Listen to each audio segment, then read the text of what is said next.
કર્યો વિરોધ। ગુજરાત વિધાનસભા ગૃહમાં આજે યુસીસી બિલ રજૂ કરાયું। મુખ્યમંત્રી ભૂપેન્દ્ર પટેલે ઐતિહાસિક ગુજરાત સમાન નાગરિક સંહિતા 2026 બિલ રજૂ કર્યું। કુલ 209 પાનાનું ગુજરાત સમાન નાગરિક સંહિતા 2026 બિલ ગૃહમાં રજૂ કરાયું। યુસીસી બિલ કુલ 4 ભાગમાં તૈયાર કરવામાં આવ્યું। ભાગ 1 અને ભાગ 2 માં કુલ 7 પ્રકરણ છે। ભાગ 3 માં લિવ ઇન રિલેશન તથા ભાગ 4 તરીકે યુસીસી બિલ રજૂ થયું। વિધાનસભાના બજેટ સત્રના 22મા દિવસે સીએમએ બિલ રજૂ કરતા ભાજપના ધારાસભ્યોએ ગૃહમાં જય શ્રી રામના નારા લગાવ્યા। બિલ રજૂ કરતા સીએમએ કહ્યું કે સમાનતા, ન્યાય અને એકતાના રાષ્ટ્રીય સંકલ્પને મજબૂત બનાવીશું। બિલમાં લગ્ન, લિવ ઇન રિલેશનશિપ, છૂટાછેડા ઉપરાંત વસિયત કરી ન હોય તો તેવા સંપત્તિમાં માતા પિતા, બાળકો, પત્ની દરેકને સમાન ભાગ મળશે તેવી જોગવાઈ છે। આ બિલમાં વસિયત કરી ન હોય તો સંપત્તિમાં માતા પિતા, બાળકો, પત્ની દરેકને સમાન હિસ્સો આપવાની જોગવાઈની સાથે કસ્ટમરી રાઇટ ધરાવતા વ્યક્તિ એટલે કે આદિવાસીઓ પર યુસીસી લાગુ નહીં થાય તેવું પણ કહેવામાં આવ્યું છે। યુસીસી કાયદો લાગુ પડ્યા બાદ લગ્ન કર્યાને 1 વર્ષના સમયગાળામાં છૂટાછેડાની અરજી કરી શકાશે નહીં। તો લગ્ન સમયે ઓછામાં ઓછો એક પક્ષકાર રાજ્યનો રહેવાસી હોવો જોઈએ। લિવ ઇન રિલેશનશિપમાં રહેવા માટે નોંધણી કરાવવી ફરજિયાત બનશે। તો લગ્ન નોંધણી નહીં કરનાર સામે 10,000 દંડ, એકથી વધુ લગ્ન કરનારને 4 વર્ષની સજા। મહત્વનું છે કે યુસીસી બિલ લાવનાર ગુજરાત, ઉત્તરાખંડ બાદ બીજું રાજ્ય છે। આજનો દિવસ એ ઐતિહાસિક છે। મારી આ બધી માતાઓ, બહેનો અને દીકરીઓ આજના દિવસની વર્ષોથી રાહ જોઈ રહી હતી। એ દિવસ, આ ઘડી આ સૌ બહેનો માટે ખૂબ મોટું રક્ષણ પુરવાર થવાનું છે। યુસીસી બિલ મુદ્દે રાજકારણ ગરમાયું છે। કોંગ્રેસના નેતાઓએ બિલનો વિરોધ કર્યો। ચૂંટણીને લઈને બિલ લાવ્યા હોવાનો વિપક્ષ દ્વારા દાવો કરવામાં આવ્યો। જે કાયદો દેશમાં લાગુ થયો નથી એ કાયદો ગુજરાત વિધાનસભામાં લાવવાની કેમ જરૂર પડી? આ ફક્ત અને ફક્ત ચૂંટણીઓના અનુસંધાનમાં એક રાજકીય મુદ્દાના આધીન આ મુદ્દો વિધાનસભા ગૃહની અંદર આ કાયદો લાવવામાં આવી રહ્યો છે। બિલ એક ચોક્કસ સમુદાયને ટાર્ગેટ કરીને લાવવામાં આવ્યું છે। આઝાદીના 75 વર્ષ પછી આજે તમારે આ બિલ લાવવાની કેમ જરૂર પડી? અત્યાર સુધી કોઈને કોઈ તકલીફ નહોતી, તો પછી અત્યારે આ બિલ લાવવાનું પ્રયોજન શું છે? એ માત્ર ને માત્ર ચૂંટણીમાં ચોક્કસ સમુદાયને ટાર્ગેટ કરીને મતોનું રાજકારણ રમવા માટે બિલ લાવ્યા હોય એવું લાગી રહ્યું છે। તો બીજી બાજુ આમ આદમી પાર્ટીના ધારાસભ્ય ચેતર વસાવાએ પણ બિલનો વિરોધ કર્યો। અમે આ બિલનો આગળ પણ વિરોધ કર્યો હતો અને આજે પણ વિરોધ કરીએ છીએ। આદિવાસી સમાજને આ બિલમાંથી બાદબાકી કરવામાં આવી છે એવું જણાવવામાં આવી રહ્યું છે, છતાં અમને ભીતિ છે, સામે ચૂંટણી છે એટલે કદાચ આદિવાસી સમાજને સમાવેશ નથી કર્યો, પણ આવનારા દિવસોમાં ચોક્કસ એમાં સુધારાના ભાગરૂપે આદિવાસી સમાજનો એમાં સમાવેશ થશે। સતત બીજા દિવસે લોકોએ અફવાના કારણે પેટ્રોલ પંપ પર ઈંધણ ભરાવવા માટે લાઈનો લગાવી લોકો કામ ધંધો મૂકી ટાંકી ફૂલ કરાવવા પહોંચ્યા। ખાડી દેશમાં ચાલી રહેલી યુદ્ધની સ્થિતિ વચ્ચે રાજ્યભરમાં પેટ્રોલ ડીઝલની અછતની અફવાઓ ફેલાય। પેટ્રોલ ડીઝલ મળતું બંધ થઈ જશે તેવા ડરથી લોકોએ સતત બીજા દિવસે પેટ્રોલ પંપ પર ઈંધણ ભરાવવા માટે પડાપડી કરી। અમદાવાદ શહેરના પંપો પર પણ વહેલી સવારથી જ લોકોએ વાહનો લાઇનમાં ગોઠવી દીધા। જેવા પંપ શરૂ થાય તેવા ઈંધણ પુરાવા માટે ભાગમ ભાગ થઈ લોકો કામ ધંધા મૂકીને લાઇનમાં લાગી ગયા। 2 થી 3 કિલોમીટર લાંબી લાઇન લાગી ગઈ। રાજકોટમાં પેટ્રોલ પંપ પર પણ લાઇન ખૂટી નહોતી। મવડી વિસ્તારમાં આવેલા પેટ્રોલ પંપ પર વહેલી સવારથી જ વાહન ચાલકોની લાંબી લાઇનો લાગી, જ્યારે મોડી રાત્રે પણ લોકો ઈંધણ ભરાવા ઉમટી પડ્યા હતા। રાજકોટના જેતપુરમાં પેટ્રોલ ડીઝલની અછતની અફવા વચ્ચે તમામ પેટ્રોલ પંપ પર વાહન ચાલકોની લાંબી લાઇનો લાગી ગઈ। લોકો પોતાના વાહનોની ટાંકી ફૂલ કરાવવા અને ઈંધણનો સ્ટોક કરવા પેટ્રોલ પંપ પર ઉમટી પડ્યા। પંપ સંચાલકો લોકોને શાંતિ જાળવવા અપીલ કરી રહ્યા છે। તો રાજકોટ સદર બજાર નિયમ વિરુદ્ધ ડીઝલનું વેચાણ કરાતું હોય તેવું જોવા મળ્યું। અહીં લોકો હાથમાં કેરબા અને તેલના ડબ્બા લઈ કતારોમાં ઊભા રહેલા જોવા મળ્યા। શહેરના સદર બજારમાં ઈગલના પંપ પર નિયમ વિરુદ્ધ પેટ્રોલ ડીઝલનું વિતરણ કરાયું।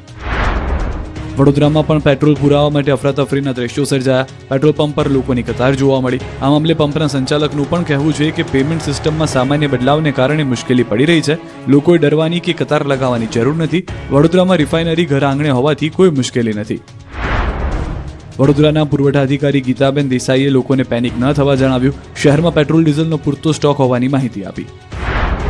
સુરતમાં પણ સંકટની અફવાને લઈને લોકોએ ડરીને પંપ પર લાઈનો લગાવી, જેથી ખરેખર જે લોકોને બહારગામ જવું છે, જે લોકોના વાહનમાં ઈંધણ ખતમ થઈ ગયું છે તેવા લોકો મુશ્કેલીમાં મુકાયા। લોકોએ પડાપડી કરતા પોલીસને સમજાવવા માટે મેદાને ઉતરવું પડ્યું।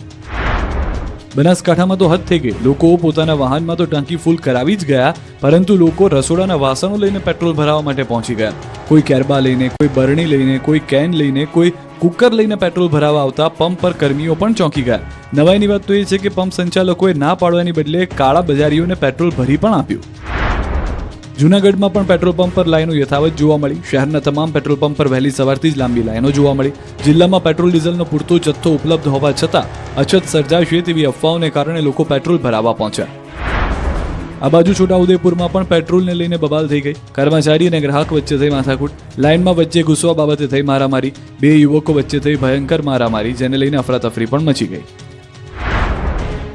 આ તરફ પીએમથી લઈને સીએમએ ઈંધણની અછત માત્ર અફવા ગણાવી. सदन को और देश को ये आश्वासन देना चाहता हूं कि भारत के पास क्रूड ऑयल के पर्याप्त स्टोरेज के और निरंतर सप्लाई की व्यवस्थाएं हैं. કોઈ પણ જાતની અફવામાં દોરાઈ અને ગેસ પેટ્રોલ કોઈની પણ ક્યાંય લાઈનમાં રહેવાની જરૂર નથી.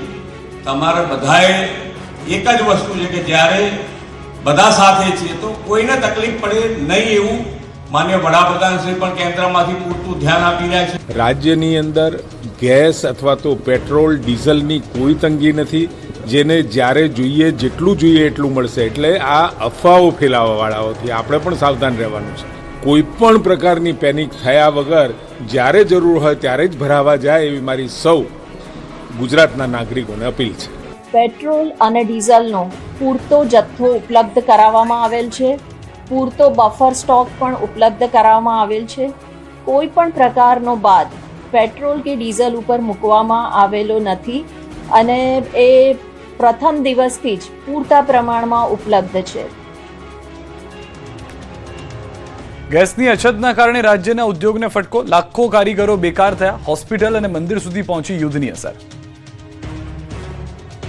મિડલ ઇસ્ટ દેશોમાં ચાલી રહેલા યુદ્ધની વૈશ્વિક અસર થઈ રહી છે. ગેસની અછત વર્તાતા આરોગ્ય સેવા પર તેની અસર જોવા મળી. વલસાડની સરકારી આયુર્વેદિક હોસ્પિટલમાં ગેસની અછતના કારણે દર્દીઓની સારવારમાં મુશ્કેલી સર્જાઈ. આયુર્વેદિક હોસ્પિટલમાં મોટી સંખ્યામાં દર્દીઓ સારવાર માટે આવે છે અને આયુર્વેદિક સારવારમાં સ્ટીમ અને જડીબુટ્ટીઓના ઉકાળા જેવી પદ્ધતિથી સારવાર કરવામાં આવે છે, જે માટે ગેસની સતત જરૂરિયાત રહે છે. જો કે અત્યારે પૂરતો ગેસનો જથ્થો ઉપલબ્ધ નહીં હોવાથી હોસ્પિટલ દ્વારા અહીં સારવાર માટે આવતા દર્દીઓની સંખ્યામાં પણ કાપ મૂકવામાં આવી રહ્યો છે. દર્દીઓને ટોકન આપી અથવા નંબર આપીને વારાફરતી બોલાવવામાં આવી રહ્યા છે. આ સમસ્યા અંગે હોસ્પિટલ તંત્ર દ્વારા ઉચ્ચ કક્ષાએ રજૂઆત કરી વહેલી તકે પૂરતો ગેસનો જથ્થો ઉપલબ્ધ થાય તેવી માંગ કરવામાં આવી છે. આ બાજુ આણંદના સુજિત્રાના પીપળાવ આશાપુરી માતાના મંદિરમાં ભક્તો મહાપ્રસાદથી વંચિત રહ્યા. ગેસની ગંભીર અછતને પગલે મંદિરનું ભોજનાલય બંધ રાખવાની ફરજ પડી. સ્થિતિ એવી છે કે માતાજીનો થાળ પણ પૂજારીઓ ઘરેથી બનાવીને લાવી રહ્યા છે. ચૈત્ર નવરાત્રિના પવિત્ર દિવસોમાં ભક્તો માતાજીના દર્શન સાથે પ્રસાદ ગ્રહણ કરવાના ભાવ સાથે આવે છે, પરંતુ હાલ ગેસની તંગીને લીધે રસોડું ઠપ થઈ ગયું છે. દૂર દૂરથી આવતા માઈ ભક્તોમાં પ્રસાદ ન મળવાને કારણે ભારે નિરાશા જોવા મળી રહી છે. આ તરફ સુરતના ઉદ્યોગો પણ ભાંગી પડ્યા છે. ખાસ કરીને સુરતના વણાટ ઉદ્યોગ બંધ થવાના આરે છે. રાંધણ ગેસ ના મળતા 15% કારીગરો વતન તરફ વળ્યા. આ તરફ ક્રૂડ ઓઇલમાંથી વણાટ ઉદ્યોગનું ફાઇબર અને યાન બને છે અને આ યાનમાંથી કપડું બનતું હોવાથી ઉદ્યોગકારોને હાલાકી પડી રહી છે. બીજી તરફ યાનમાં પણ વધારો થતા વિવર્સની ચિંતા વધી છે. ઘણા ઉદ્યોગ બંધ થવાની કગાર પર છે અને 1 મહિનો ઉદ્યોગ બંધ કરવો પડે તેવી સ્થિતિ છે. જો ઉદ્યોગ બંધ કરવામાં આવે તો 12 લાખ લોકોની રોજી પર અસર થાય તેવી શક્યતાઓ છે. ગુરુવારે કંડલા આવશે જગવસંત જહાજ. 47,600 ટન એલપીજી લાવી રહ્યું છે જગવસંત. 26 માર્ચે કંડલા આવશે એલપીજી ભરેલું જહાજ. પાઇન ગેસ નામનું જહાજ ન્યૂ મેંગલોર બંદર પર જશે. પાઇન ગેસ જહાજ 27 માર્ચે સવારે આવશે. હાલમાં એલપીજીને લઈને પેટ્રોલિયમ મંત્રાલયનું મોટું નિવેદન, સંયુક્ત સચિવ સુજાતા શર્માનું મોટું નિવેદન. મોટા પ્રમાણમાં એલપીજી કાર્ગોની વ્યવસ્થા થઈ ચૂકી છે. ક્રૂડ ગેસનો પૂરતો જથ્થો છે. એલપીજી એલએનજીનો પૂરતો જથ્થો ઉપલબ્ધ છે. એલપીજીની સ્થિતિમાં પણ સુધારો દેખાશે. અમે કમર્શિयल સપ્લાય વધારી જ છે. एलपीजी के अंदर 21 तारीख को भारत सरकार ने ऑर्डर इशू करते हुए कमर्शियल एलपीजी का एलोकेशन लगभग 50% तक बढ़ा दिया है. 50% ऑफ द रिक्वायरमेंट तक बढ़ाया और इसी क्रम में जो ऑर्डर इशू किया गया उसमें restaurants, dhaba, hotel, industrial canteens, food processing industry, dairy, subsidised canteen और outlets run by the state government और local bodies for food, community kitchens और माइग्रेंट लेबर को प्रायोरिटी देने की बात की गई. રાજકોટમાં 3.2ની તીવ્રતાના ભૂકંપનો આંચકો અનુભવાયો છે. સાંજે 5:41 રાજકોટની ધરા ધ્રુજી હતી. ગાંધીનગર ઇન્સ્ટિટ્યૂટ ઓફ રિસર્ચે કરી છે પુષ્ટિ. મવડી અને વાવડી વચ્ચે ભૂકંપનું કેન્દ્ર બિંદુ નોંધાયું છે. રાજકોટના દક્ષિણ પશ્ચિમ 7 કિલોમીટર દૂર કેન્દ્ર બિંદુ.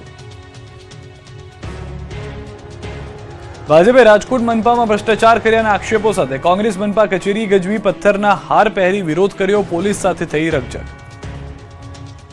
ત્રિકોણબાગથી મનપા કચેરી સુધી સૂત્રોચ્ચાર સાથે રેલી કાઢી, પથ્થરના હાર પહેરી, હાથમાં ભ્રષ્ટાચારના બેનરો સાથે કચેરી બહાર હલ્લાબોલ કર્યો, કમિશનરના ચેમ્બર બહાર બેસી રામધૂન બોલાવી, અંદર પ્રવેશવા ધક્કા મુક્કી થઈ, પોલીસ સાથે રકઝક થઈ, કાર્યકર્તા અને પોલીસ વચ્ચે ઘર્ષણ થયું. કાળઝાળ ગરમી વચ્ચે રાજકોટ મનપા કચેરીમાં સર્જાયા ગરમા ગરમીના દ્રશ્યો. રાજકોટ મહાનગરપાલિકામાં ભ્રષ્ટાચાર અને સત્તાના દુરુપયોગના આક્ષેપ સાથે કોંગ્રેસે ઉગ્ર વિરોધ પ્રદર્શન કરી કચેરીને ગજવી હતી.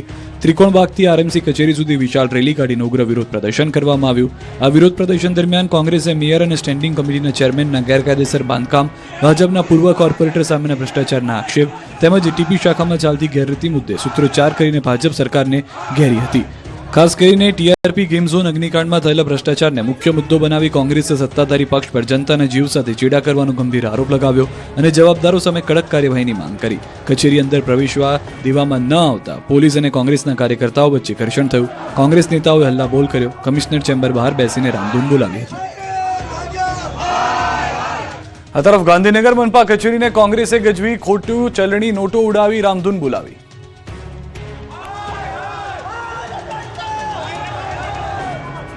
રાજકોટ બાદ ગાંધીનગર મહાનગરપાલિકાની કચેરીને કોંગ્રેસે ગજવી હતી. ભ્રષ્ટાચાર સહિતના આક્ષેપો સાથે મોટી સંખ્યામાં કોંગ્રેસના કાર્યકર્તાઓ કચેરીમાં પહોંચ્યા હતા. હાથમાં ભ્રષ્ટાચારના બેનર સાથે કચેરીને ગેટથી પ્રવેશ હલ્લાબોલ કરતા કચેરીની અંદર પ્રવેશ્યા. અગાઉ જીએમસી અધિકારી લાંચ લેતા પકડાયા છતાં કાર્યવાહી ન થવાના આક્ષેપો સાથે મનપા કચેરીમાં ઘૂસીને ઉગ્ર વિરોધ પ્રદર્શન કર્યું. શાસક પક્ષના નેતાની ગાડીઓ પર ભ્રષ્ટાચારનો અડ્ડો લખેલા સ્ટીકર માર્યા હતા. કચેરીની અંદર ઘૂસીને આક્રોશ સાથે રામધૂન બોલાવી. બાદમાં કમિશનરની ચેમ્બરમાં ઘૂસવાનો પ્રયાસ કર્યો, પરંતુ ગાર્ડે કોંગ્રેસ નેતાઓને અંદર પ્રવેશતા રોક્યા એટલે ધક્કા મુક્કી થઈ. કોંગ્રેસના નેતાઓએ કમિશનર ચેમ્બરની બહાર નકલી નોટનો વરસાદ કરી ભ્રષ્ટાચારનો વિરોધ કર્યો, જેથી કચેરીમાં થોડીવાર માટે વાતાવરણ ગરમાયું. ઓફિસને ઘેરી લેતા અફરાતફરીની માહોલ સર્જાયો. સ્થાનિક ચૂંટણી પહેલા રાજકોટ કોંગ્રેસે પાર્ટીમાં લોકોને જોડવા અભિયાન શરૂ કર્યું, QR કોડ લોન્ચ કર્યો. સ્થાનિક સ્વરાજની ચૂંટણી પહેલા રાજકોટ કોંગ્રેસે લોકોને પાર્ટીમાં જોડવા માટે અભિયાન શરૂ કર્યું છે, જે અંતર્ગત કોંગ્રેસે QR કોડ લોન્ચ કર્યો. પરિવર્તનનો સંકલ્પ, કોંગ્રેસ જ વિકલ્પના નારા સાથે લોન્ચ કર્યો QR. રાજકોટમાં કોંગ્રેસ ઓબીસી ડિપાર્ટમેન્ટના પ્રદેશ ચેરમેન મહેશ રાજપૂત દ્વારા સંગઠનમાં જોડાવા માટે QR કોડ લોન્ચ કરવામાં આવ્યો. કાર્યક્રમ દરમિયાન મોટી સંખ્યામાં પછાત વર્ગને કોંગ્રેસની વિચારધારા સાથે જોડાવા અનુરોધ કરવામાં આવ્યો. આ પહેલ દ્વારા અનામત માટેની માંગને પ્રોત્સાહન મળશે અને સમાજને તેમના અધિકારો માટે સક્રિય થવાનો મંચ મળશે. સ્થાનિક ચૂંટણી પહેલા આપે 460થી વધુ ઉમેદવારોનું પ્રથમ લિસ્ટ જાહેર કર્યું. સ્થાનિક સ્વરાજની ચૂંટણીને લઈને આપે 460થી વધુ ઉમેદવારોનું પ્રથમ લિસ્ટ જાહેર કર્યું છે. રાજ્યની 15 મહાનગરપાલિકા, 84 નગરપાલિકા, 11 નગરપાલિકાઓની 13 બેઠક, 34 જિલ્લા પંચાયત અને 260 તાલુકા પંચાયતની ચૂંટણીને લઈને આપે યાદી જાહેર કરી. તાલુકા, જિલ્લા, નગરપાલિકા અને મહાનગરપાલિકામાં ઉમેદવારી માટે ટિકિટ આપી. આ અંગે આપ નેતા ઈસુદાન ગઢવીએ કહ્યું કે સામાન્ય કાર્યકર્તાને તક આપવામાં આવી છે. 460થી વધુ એવા ઉમેદવારોને ટિકિટ આપવામાં આવી છે જે સામાજિક રીતે સક્રિય છે અને ખરેખર સામાન્ય લોકો છે.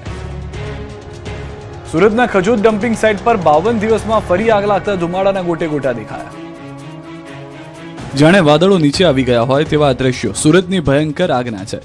દક્ષિણ ગુજરાતના સૌથી મોટા ગણાતા ખજોદ ડમ્પિંગ સાઇટ પર ફરી એકવાર ભીષણ આગ ફાટી નીકળી. માત્ર 52 દિવસના ટૂંકા ગાળામાં બીજી વખત હીરાબુચની પાછળ આવેલા કચરાના ઢગલામાં લાગેલી આગને કારણે સમગ્ર વિસ્તારમાં ધુમાડાના કાળા વાદળો જોવાઈ ગયા. બપોરે અચાનક ફાટી નીકળેલી આગ જોતજોતામાં વિકરાળ સ્વરૂપ ધારણ કરી ચૂકી.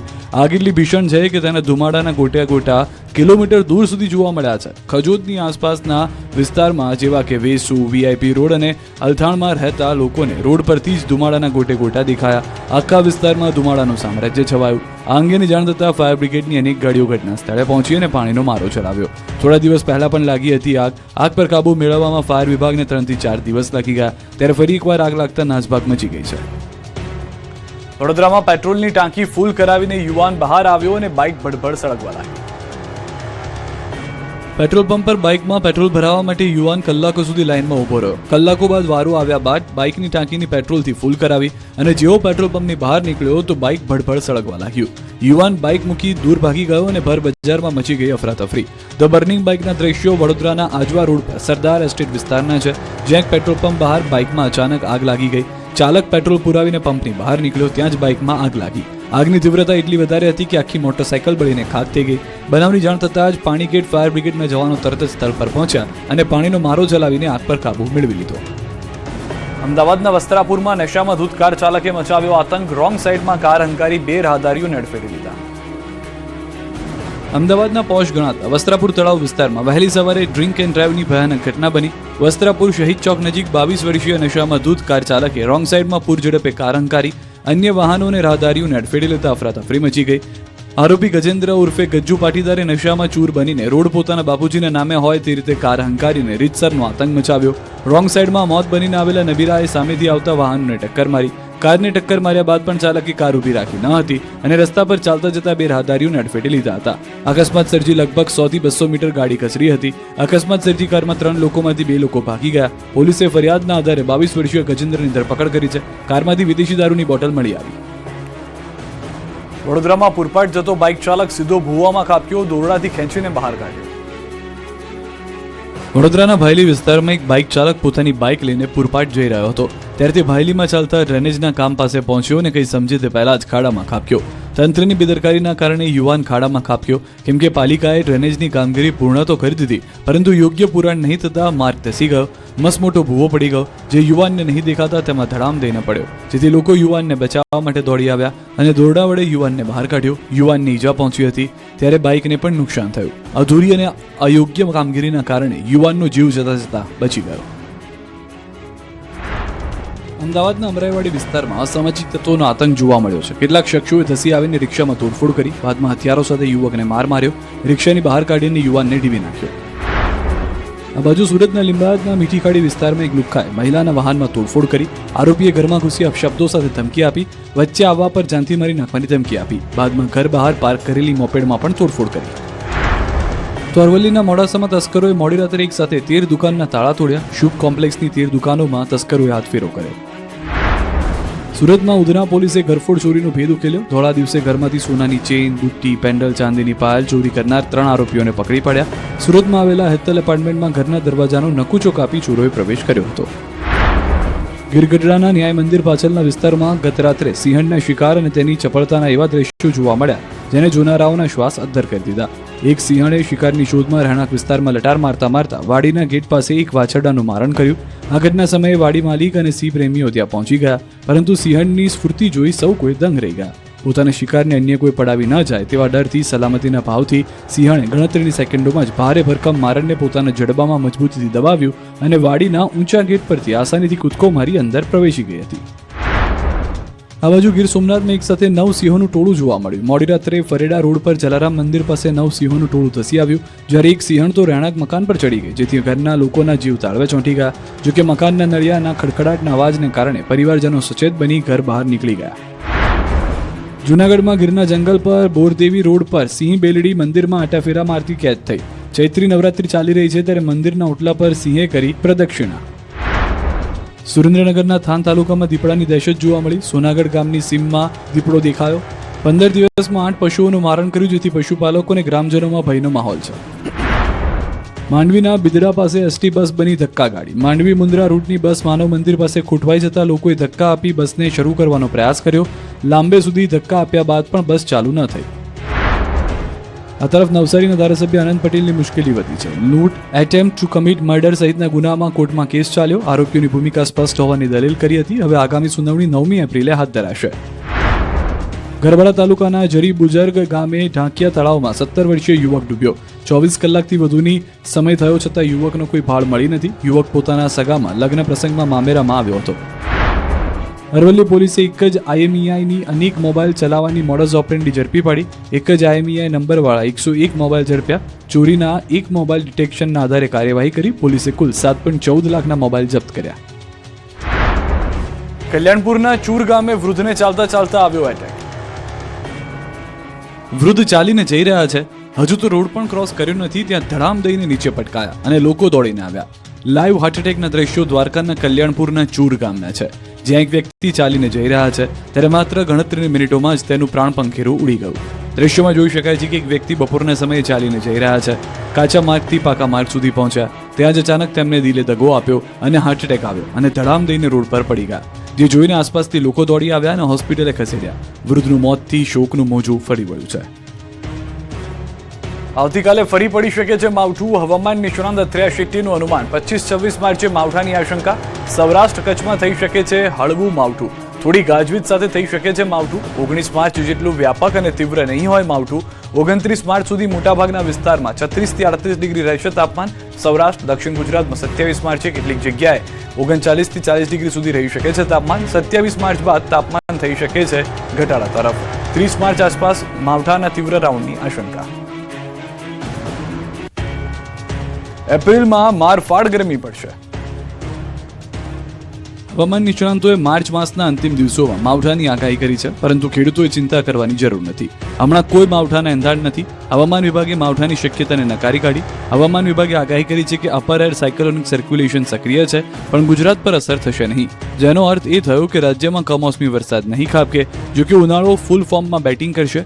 એપ્રિલથી ગરમી મારફાડ પડશે. 2 થી 3 ડિગ્રી तापमान હજી વધી જશે.